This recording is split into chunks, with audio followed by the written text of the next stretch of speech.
सुनाई दे रहा है? ये वाला चल रहा है?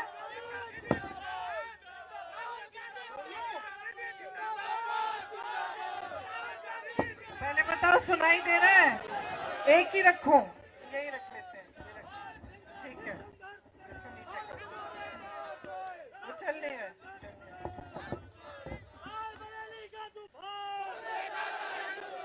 सबसे पहले तो मंच पर बैठे सभी हमारे जो साथी हैं उनका मैं इधर इस कार्यकर्ताओं की सभा में स्वागत करती हूं। खासतौर से किशोरी लाल शर्मा जी जो आज अमेठी के उम्मीदवार के रूप में मंच पर आसीन है। मुझे खास खुशी है इस बात की, और जैसे उन्होंने कहा, मैंने उनसे यही बात की, सच बोला इन्होंने, मैंने यही बात की कि आपने इनसे चुनाव का संचालन मैंने सीखा। जब मैं पहली बार यहाँ 99 में आई थी अमेठी में माता जी का चुनाव लड़ने, उस समय मेरी माता जी शायद एक दिन के लिए अमेठी आई, 5 मीटिंग की, हर विधानसभा में 1 मीटिंग, और बाकी समय किशोरी जी और मैंने उनके चुनाव का संचालन किया और पूरा प्रचार किया। उस समय मैंने किशोरी जी से सब कुछ सीखा, कार्यकर्ताओं के बारे में, किस तरह से चुनाव को संचालित करते हैं, कैसे चुनाव लड़ा जाता है, सारा उस समय सीखा। तो अब जब हमारी बात हो रही थी तो सही है, कह रहे थे कि आप ही लड़ लीजिए ना, तो मैंने कहा देखिए आपने बहुत चुनाव लड़ाए हैं, इस बार मैं आपको चुनाव लड़ाऊंगी और आप चुनाव जीतेंगे। तो मैं यहाँ आई हूँ अपने बड़े भाई का चुनाव लड़वाने के लिए और अपने साथी किशोरी जी का चुनाव भी लड़वाने के लिए।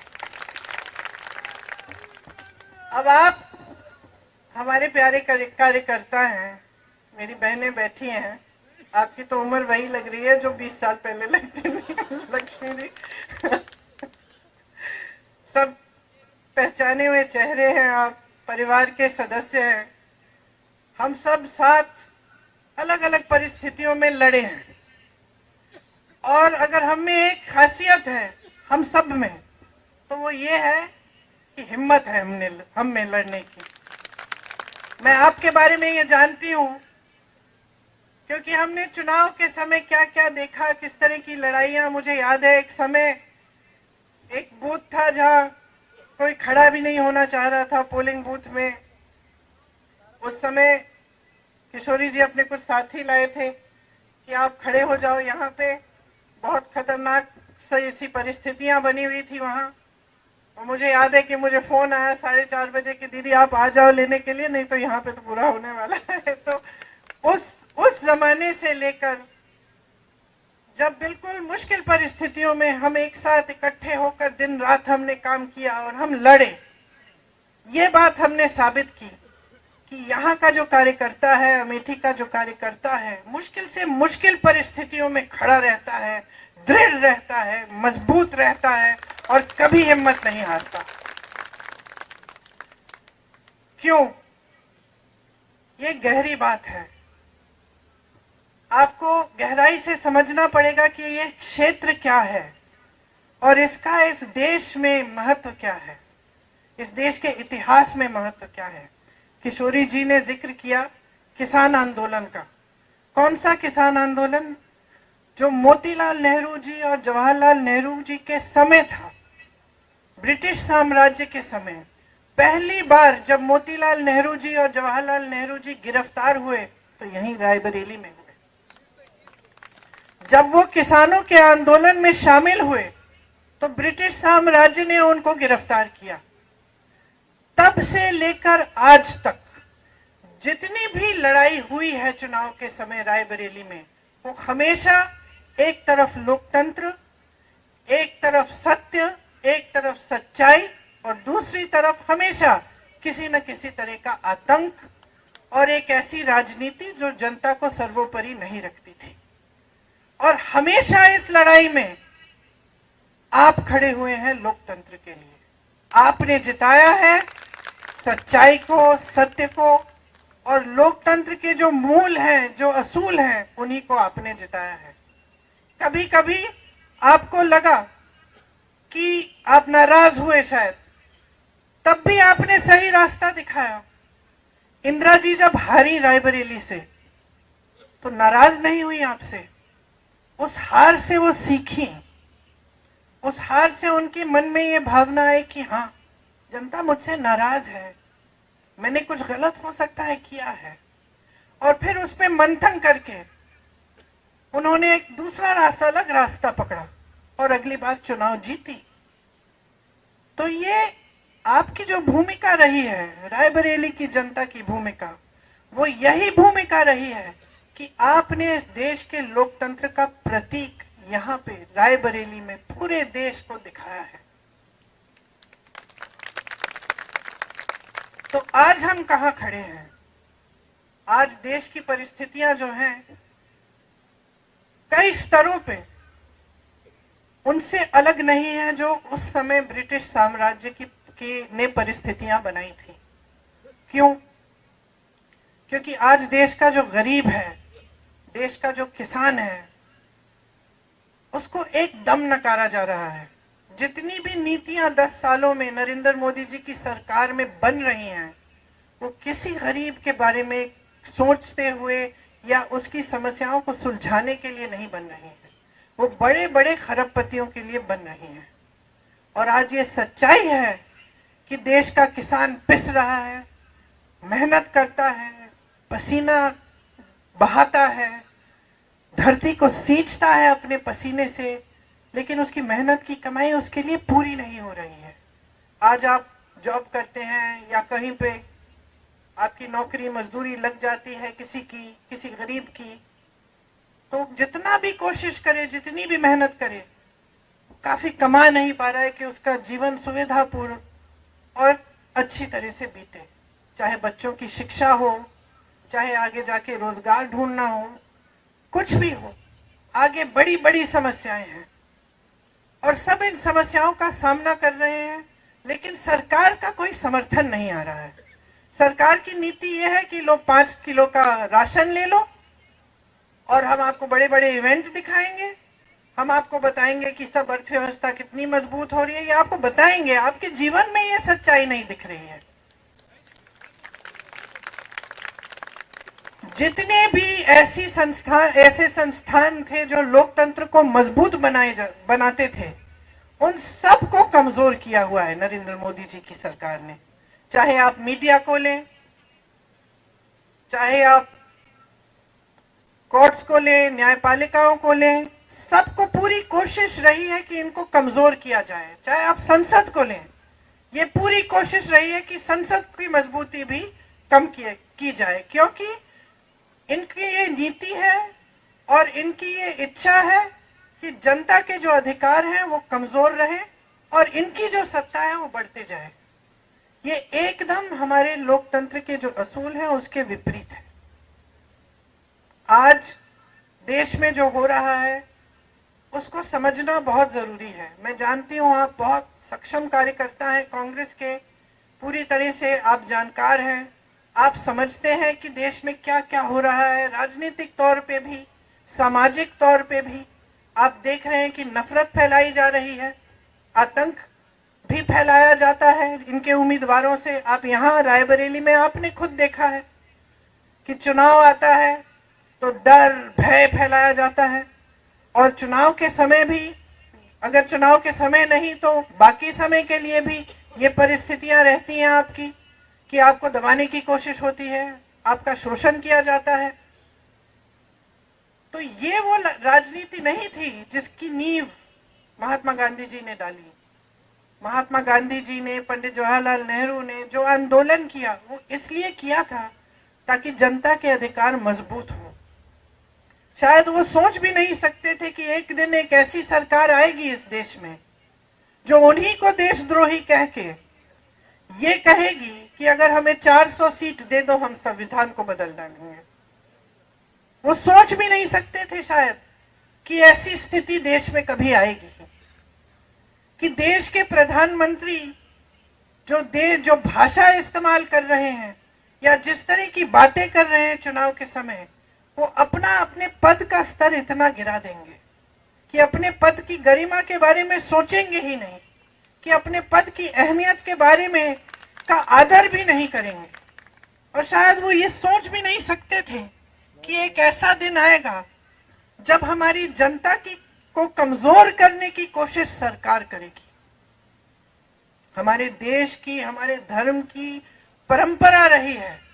किसी भी गुरु की सीख आप देख लीजिए, पूरे हिंदू धर्म में, कल्याण सिंह जी, सिख धर्म में भी, सब धर्मों में जो भी परंपरा रही है, जो भी हमें सिखाया गया है, वह यही सिखाया गया है कि सेवा का धर्म होना चाहिए, सत्य के पथ पे चलना चाहिए, और देश में जनता जो है, जो गरीब है, जो किसान है, जिसके पास कम है, जो कमजोर है, वही सर्वोपरि होना चाहिए। यही हमारी राजनीति का हमेशा आधार रहा है। आप यहाँ सोनिया जी के संसदीय क्षेत्र के कार्यकर्ता हैं, आप जानते हैं कि हमने हमेशा किन असूलों को आगे रखा है, किस तरह से हमने काम करने की कोशिश की है। हमने विकास को सर्वोपरि रखा। यहाँ किशोरी जी ने आपको बताया, लेकिन बताने की जरूरत नहीं है, आप जानते हैं, चाहे एम्स हो, चाहे कुछ भी हो, चाहे आईटीआई हो, चाहे कुछ, पूरे अमेठी में जितना विकास एक समय में किया गया था, जब क्षमता थी, सरकारें थी, तो पूरा विकास हमने कराया, और इसमें हम कभी पीछे नहीं हटे। मैं हमेशा मिसाल देती हूँ कि मैं अपने पिताजी के साथ अमेठी आती थी, और उसी तरह से आप जानते हैं कि माताजी के साथ कई बार रायबरेली आई। गांव में हम जाते हैं, जनता डांट देती है, कोई कह देता है कि भाई सड़क नहीं बनाई, हमने आपको नल के बारे में पूछा था, 6 महीने हो गए, साल भर हो गया, आपने अभी तक नल नहीं लगवाया। ये एक आपका अधिकार रहता है। यही हमारी राजनीति रही है कि आपका अधिकार है, आप डांटो, आप नाराज हो, आप सवाल उठाओ, आप लड़ो हमसे। कितनी बार आपने डांटा है मुझे, एक आध बार मैंने भी डांट दिया, उसके लिए माफी मांग ली। तो ये हमारी राजनीति यही रही है कि अधिकार आपका है, सत्ता देने वाले आप हैं। आज अगर हम अकेले चुनाव लड़ने जाएं, आपके बिना, आपकी मदद के बिना, तो वो नतीजा नहीं आएगा जो तब आता है जब आप सब लगते हैं, आप सब दिल से काम करते हैं, और हमारे साथ जनता जुड़ती है। और यहाँ की जनता हमेशा जागरूक रही है। ये मुझे याद है सोनिया जी के पहले चुनाव से, जब मैं उन लोगों को बूथ में गई लेने के लिए, उस चुनाव से मुझे याद है कि यहाँ की जनता जागरूक रहती है, समझदार है। आप जानते हैं कि काम करने वाला कौन है, आतंक फैलाने वाला कौन है। आप जानते हैं कि हमारी सुनवाई कहाँ होगी और हमें धमकाया कहाँ जाएगा। ये आपको अच्छी तरह से ये सारी चीजें अपने क्षेत्र के बारे में मालूम है। और यहाँ की खूबी ये है कि सिर्फ अपने क्षेत्र तक सीमित नहीं, आप पूरे देश की राजनीति को अच्छी तरह समझते हैं। तो ज्यादा समझाना नहीं चाहती मैं जानती हूँ आपको ये सब जानकारी है, लेकिन देखिए आज देश में परिस्थितियां ठीक नहीं है।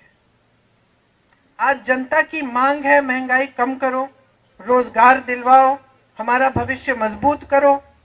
और सरकार की बातें हैं कि हिंदुस्तान में चुनाव हो रहा है, पाकिस्तान की बात कर रहे हैं। लोगों को ये कहने की कोशिश करेंगे कि कर रहे हैं कि कांग्रेस पार्टी आपके भैंस चुराएगी, आपके गहने चुराएंगे।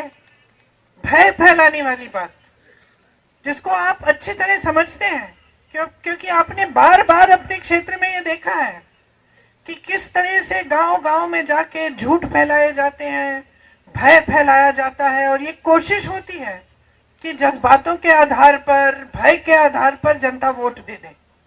और यही जो सिलसिला है, इसने हमारे लोकतंत्र को कमजोर किया है। आज अगर ये लोग चुनाव के मंच पर आकर पाकिस्तान की बात,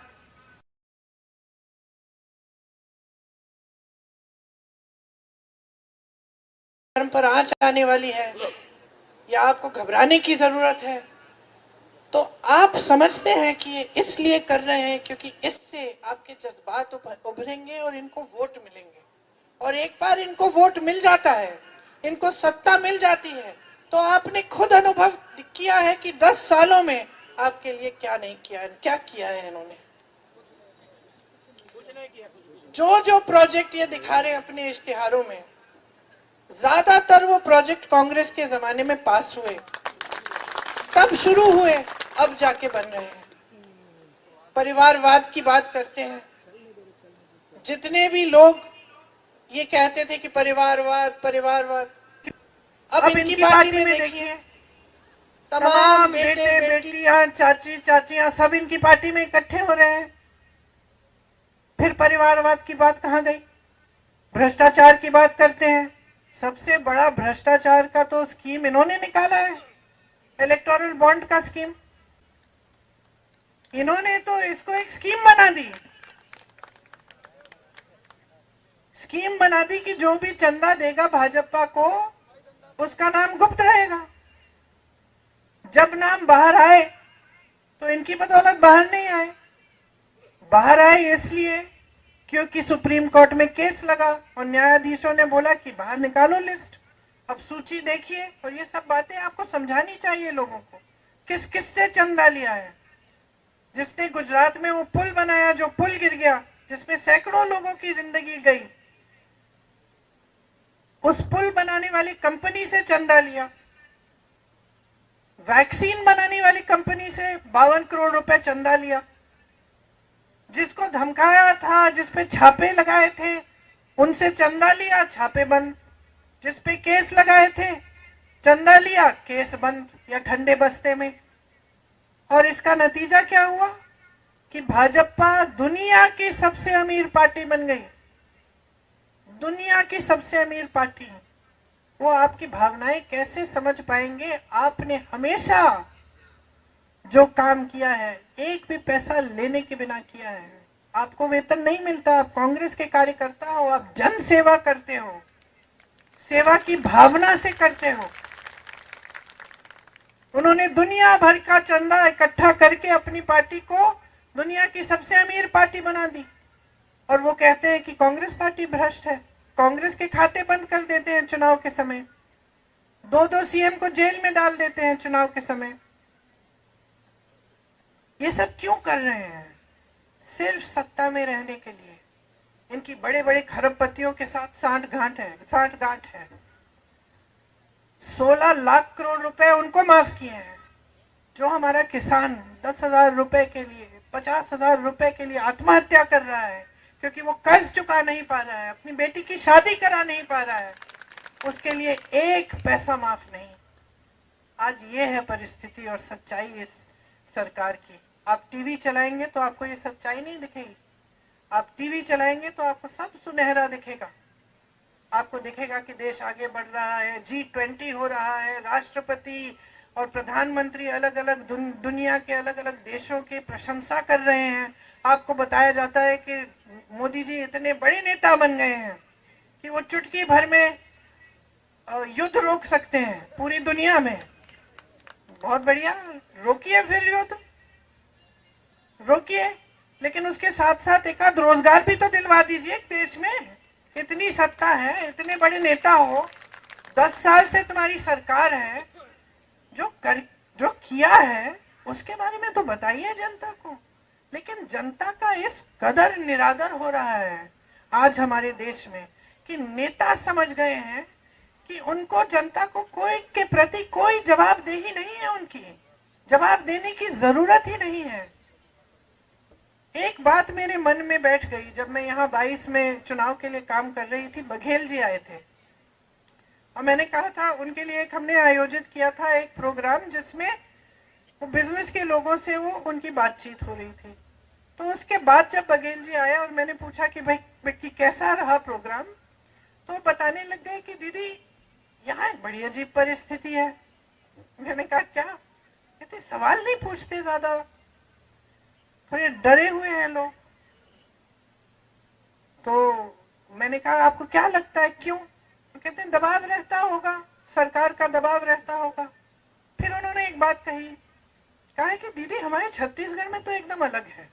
मैंने कहा क्यों? कहते देखिए, हमारा जब ध्यान काम पे रहता है ना, तो जनता हमको कुछ भी पूछ सकती है। हमें मालूम है कि हमें काम के आधार पर वोट लेना है, तो हमारी जवाबदेही जनता के प्रति रहती है। यहाँ पे क्या परिस्थिति है, उत्तर प्रदेश की बात कर रहे थे कि वोट लेने के समय नेता जानता है कि धर्म की बात करेगा उसको वोट मिल जाएगा,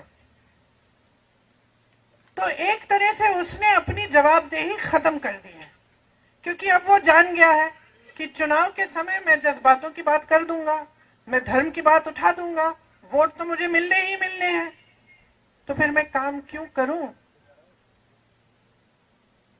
तो ये भावना जब किसी ऐसे व्यक्ति के दिल में आ जाती है जिसके पास इतनी सारी सत्ता है कि भाई मुझे काम करने की जरूरत ही नहीं है, बगैर काम किए धर्म की बात करके या बड़े बड़े सपने दिखा के या बड़े बड़े झूठे वादे करके ही मुझे वोट मिल जाएंगे, तो काम करना बंद कर देता है जो सही काम है। और उसका ध्यान कहाँ जाता है? अपनी सत्ता के प्रति, किस तरह से अपनी पार्टी के लिए धन इकट्ठा किया जाए, किस तरह अपने खरबपति मित्रों को मजबूत बनाया जाए। और साठ गांठ की बारे में मैंने क्यों बात की? क्योंकि आज देश की पूरी मीडिया बड़े बड़े खरबपतियों की है। जो पैसे, जो धन भाजपा ने इकट्ठे किए हैं, किसके पैसे हैं? कहां से आया है वो धन? जो 16 लाख करोड़ रुपए माफ किए गए हैं इन खरबपतियों को, वो किसका धन है? देश का धन है। मोदी जी का धन नहीं है, वो देश का धन है, वो आपकी संपत्ति है।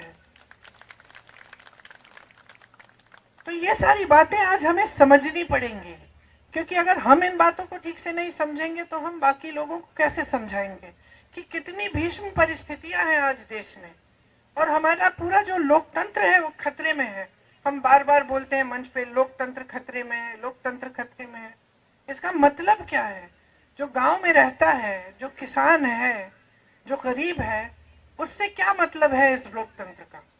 ये समझाना जरूरी है कि इस लोकतंत्र ने अधिकार दिया है आपको, वोट का अधिकार, जो सबसे बड़ा औजार है जिससे आप अपने जीवन में बदलाव ला सकते हैं या फिर आप अपने भविष्य को अंधकार में भी ढकेल सकते हैं। ये समझाना जरूरी है। ये समझाना जरूरी है कि अगर संविधान बदलेगा, इसका मतलब क्या है? क्या आपका वोट कल को आपको नहीं मिलेगा? क्या आरक्षण कम हो जाएंगे? क्या जो आपके अधिकार हैं, जैसे कांग्रेस ने आपको भोजन का अधिकार दिया, जनता को शिक्षा का अधिकार दिया, इनका क्या होगा अगर संविधान बदलेगा? ये सब बातें समझानी बहुत जरूरी है। बाकी शायद 329 घंटे हैं अभी से लेकर चुनाव तक। 2-4 घंटे हर रोज सोने के लिए रख लीजिए, बाकी सब मेरे हैं। दौड़ाऊंगी, काम कराऊंगी, डांटूंगी, कंधे से कंधा लगाकर आपके साथ लड़ूंगी। और अगर एक सेना है इस पूरे देश में जो लड़ना जानती है, तो ये सेना है।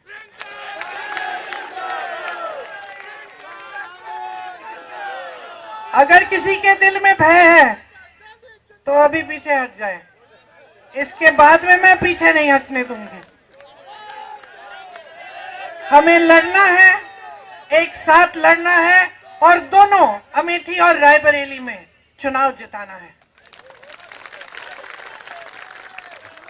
ये राहुल भैया का चुनाव है, ये राहुल भैया का चुनाव है। हम सबके लिए एक निजी बात है, हमारे लिए सम्मान की बात है, लेकिन इससे बहुत बड़ा चुनाव भी है। आज जो रायबरेली और अमेठी से संदेश जाएगा, वो इस देश के लोकतंत्र को बचाने का संदेश जाएगा। ये वो किला है जो भाजपा गिरा नहीं पाई पिछले चुनाव में। ये वो किला है जिसकी रक्षा आपने की, यहां से हमेशा इस देश को सही संदेश ही जाता है। जब ये संदेश हमारे पक्ष में नहीं गया, मैंने बात की इसके बारे में, इंदिरा जी के बारे में, तब भी आप जागरूक थे, आज भी आप जागरूक हैं। यहां से जो आप संदेश पूरे देश में भेजेंगे, उसकी चर्चा पूरी दुनिया में होगी।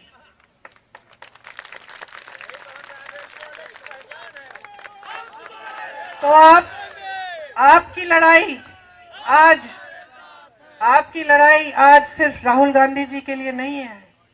आपकी लड़ाई सिर्फ हमारे लिए, अपने लिए नहीं है।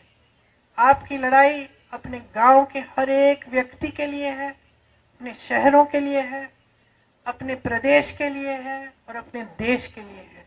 इस मिट्टी के लिए है जिसके लिए बड़े बड़े नेता शहीद हुए।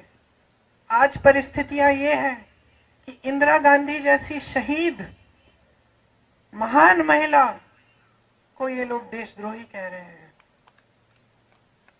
यहां आपके साथ कंधे से कंधा लड़ा के लड़ी, हमेशा सही पथ पर, सत्य के पथ पर चली। महान संघर्ष हुए उनके जीवन में, आपने साथ दिया। जब आपको टोकना था, आपने टोक भी दिया, साथ नहीं छोड़ा।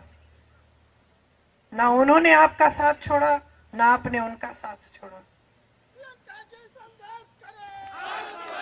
मैं तो नहीं छोड़ने वाली साहब।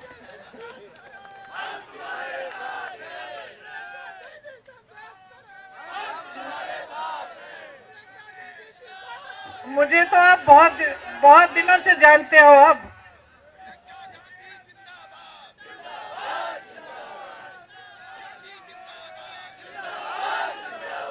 ये वो मिट्टी है इस देश की, जिसमें मेरा परिवार का खून मिला हुआ है, जिसके लिए हम आज लड़ रहे हैं, जिसके लिए आपके पूर्वजों ने जान दी है, आपके पूर्वजों ने पसीना और खून बहाया है। ये वो मिट्टी है, ये इस देश की सबसे पवित्र मिट्टी है हमारे लिए। इसके लिए हम लड़ रहे हैं। हम इस देश के जन जन के स्वाभिमान के लिए लड़ रहे हैं। हम इस देश के जन जन के अधिकारों के लिए लड़ रहे हैं। हम लड़ रहे हैं उस सब चीजों के लिए जिसके लिए हमारे पूर्वज लड़े थे। आज ये देश की परिस्थिति है, ये आपको गहराई से समझना पड़ेगा। और ये जो लड़ाई जो है, आपको एकदम सीना तान के मजबूती से लड़नी पड़ेगी। तैयार हो?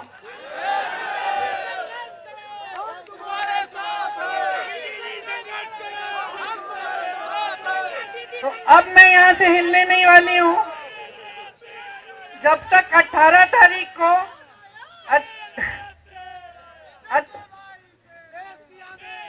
मैं शेरनी हूं, शेरनी।